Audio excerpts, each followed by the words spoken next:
प्रेम से बोलिए शंकर भगवान की। आइए हम सभी भक्तगण श्रोता बंधु एक ऐसे विषय पर विचार करते हैं जो कि चंद्र दिनों में आगे आने वाला है। हलखष्टी व्रत, ललही छठ, हर छठ, इन कई नामों से पुकारे जाते हैं।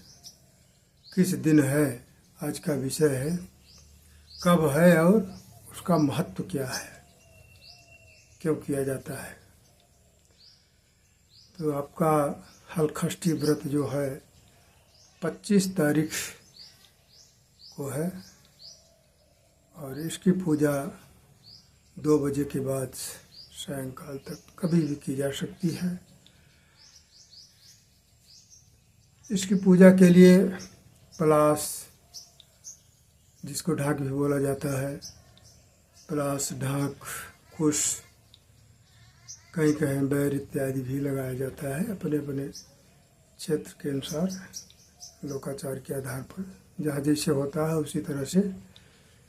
तो 25 तारीख को यह है और समय दोपहर 2 बजे के बाद सायंकाल तक।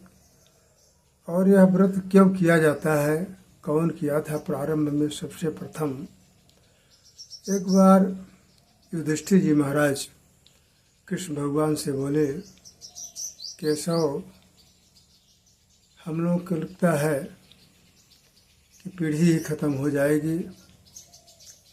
अभिमन्यु की संतान उत्तरा के गर्भ में है और अश्वत्थामा के ब्रह्मास्त्र से जली जा रही है और लग रहा है कि हम लोगों की पीढ़ी आगे चल नहीं पाएगी। बड़ी शंका हो रही है, क्या किया जाए, कोई उपाय बताया जाए अगर है तो।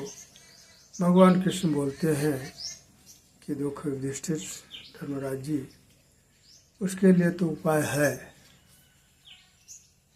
जैसा कि बताया जा रहा है, भाद्रपद मास कृष्ण पक्ष षष्ठी तिथि जो होती है उसमें ढाक, पलाश, कुश और तालाब इत्यादि की व्यवस्था करके, चाहे किसी बर्तन में तालाब का आकार बना करके उसमें पानी इत्यादि भर करके जल, और उसका पूजन, इस तरह से पूजन करना चाहिए।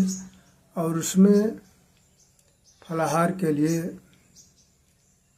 भैंस के पड़वा वाली दूध, दही, घी इत्यादि, माठा इत्यादि जो भी चीज़ें उपलब्ध हों ले सकते हैं, लेकिन भैंस का होना चाहिए वो पड़वा, उसकी संतान पड़वा होना चाहिए, पाड़ा जिसको बोलते हैं।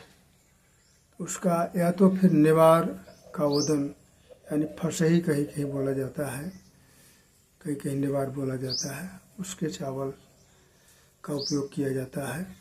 तो इस तरह से इस व्रत का विधान है। भगवान शंकर का, गौरी पार्वती, गणेश, स्वामी कार्तिकेय, इन सब का पूजन करते हुए और विधि विधान से आरती संपन्न पूजन किया जाए।